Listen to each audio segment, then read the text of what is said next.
Bonjour à tous, eh bien nous continuons notre parcours. Aujourd'hui c'est rendre concret le renouveau. Le verset qui nous est donné, il y en a plusieurs bien sûr, mais il est dans Jacques, le chapitre 4, les versets 2 et 3. Pourtant, vous n'avez pas ce que vous demandez.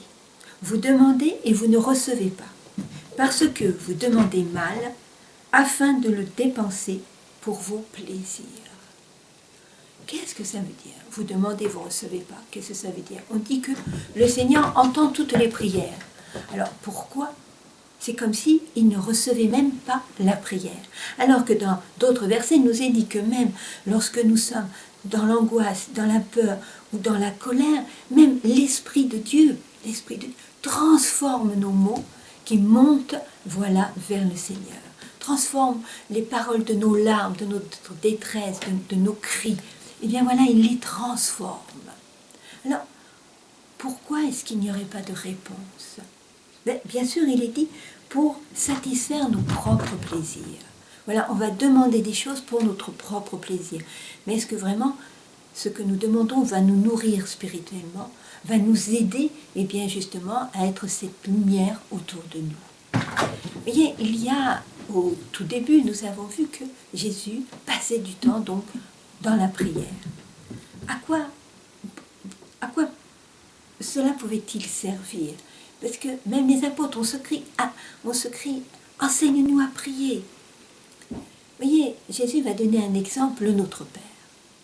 Lorsque vous récitez cette prière, comme je le disais, on la récite tellement qu'on en oublie la valeur, la profondeur. C'est-à-dire, notre Père qui est aux cieux, déjà, c'est le reconnaître en tant que notre Seigneur. C'est pas n'importe qui. Il peut être notre père, notre maman, notre ami, notre confident. Mais c'est Dieu. Le reconnaître. C'est lui qui a envoyé son Fils pour qu'un jour nous ayons l'espoir que le mal n'existe plus. Notre Père qui est aux cieux, il faut y croire. Notre Père qui est aux cieux, que ton nom soit sanctifié. Est-ce que nous honorons le nom de Dieu? Ou bien, lorsque nous prions, que nous avons eu ce que nous demandions, parce que Dieu est bon, pouf, allez hop, on oublie, on passe à autre chose. Et puis on revient le voir quand tout va mal. Mais quand tout va bien, bon, écoute Seigneur, on n'a pas trop le temps d'ouvrir ta parole, tu sais qu'il faut travailler. Bon, tu nous as aidés, c'est bien, mais voilà quoi. Hein?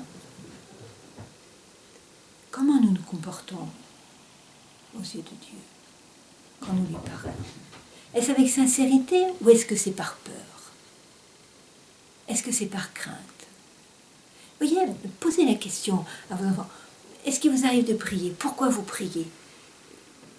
Dans quel moment vous priez?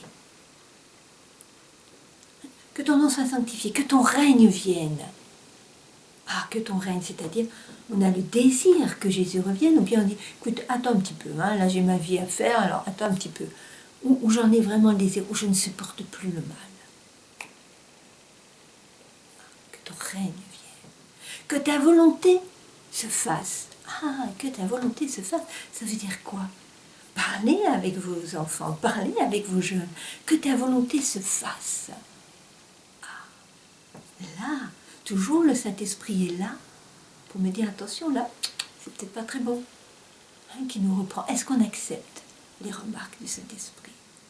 Est-ce qu'on accepte cette voix qui nous parle intérieurement? Est-ce qu'on accepte de changer?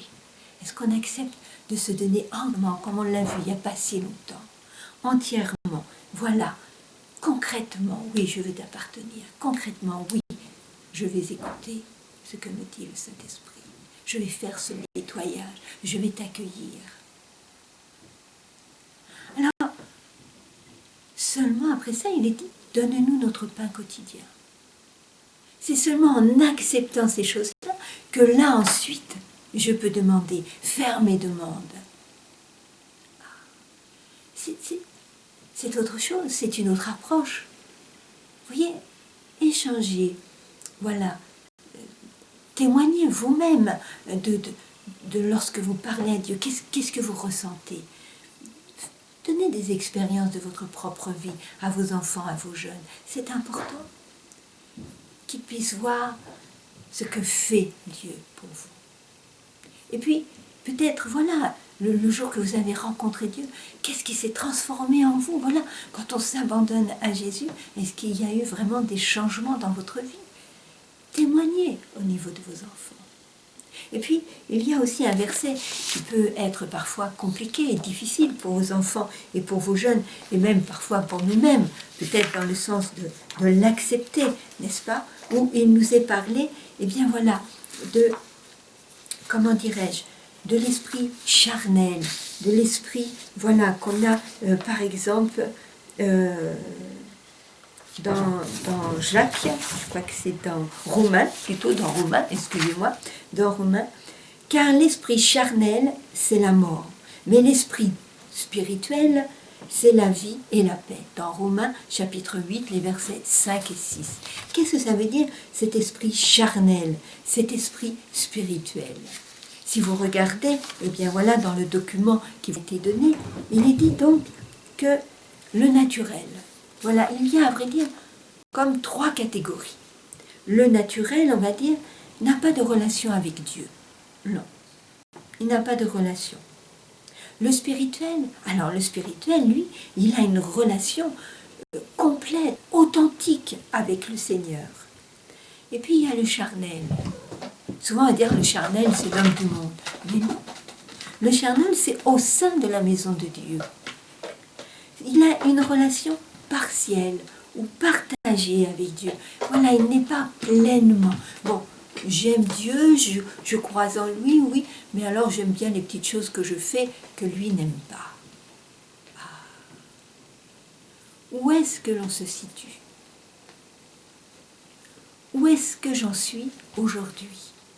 Voilà, échanger avec les enfants, non pas, laissez-les libres de parler, laissez-les libres et si ils disent, bah oui, je serai plutôt dans la catégorie charnelle parce que j'aime faire des choses que le Seigneur n'approuve pas. Ne les condamnez pas, ne vous mettez pas en colère, mais au contraire, agissez dans la discussion, dans la bonne intelligence.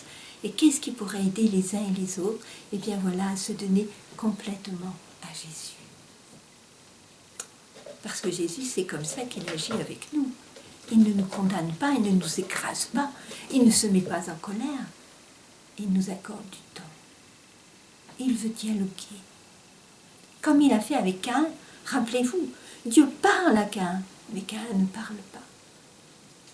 Il ne parlera qu'après ce qu'il a fait. Et pourtant Dieu parle avec lui avant qu'il passe à l'acte. Mais Caïn refuse le dialogue. Alors ne faisons pas comme lui avec nos enfants et nos jeunes. Alors les sujets de prière, eh bien peut-être qu'aujourd'hui, de prendre le temps d'écouter la voix de Dieu. Peut-être aussi, voilà, un moment où on va se laisser les uns et les autres dans une prière silencieuse ou peut-être une prière écrite. Voilà, essayez d'entendre ce que Dieu aimerait que vous fassiez. Demandez à Dieu s'il y a quelque chose qu'il aimerait, et bien justement, travailler avec vous sur quelque chose. Ça serait super. Il y a ces prières silencieuses, il y a des prières que l'on peut écrire, il y a des prières, on se tient la main. Voilà, chaque jour, changez votre façon de prier. On peut prier en levant les mains vers le ciel. On peut prier 2 à 2 dans la famille. On peut prier le couple et les enfants d'à côté. Voilà, on peut se mélanger une autre fois.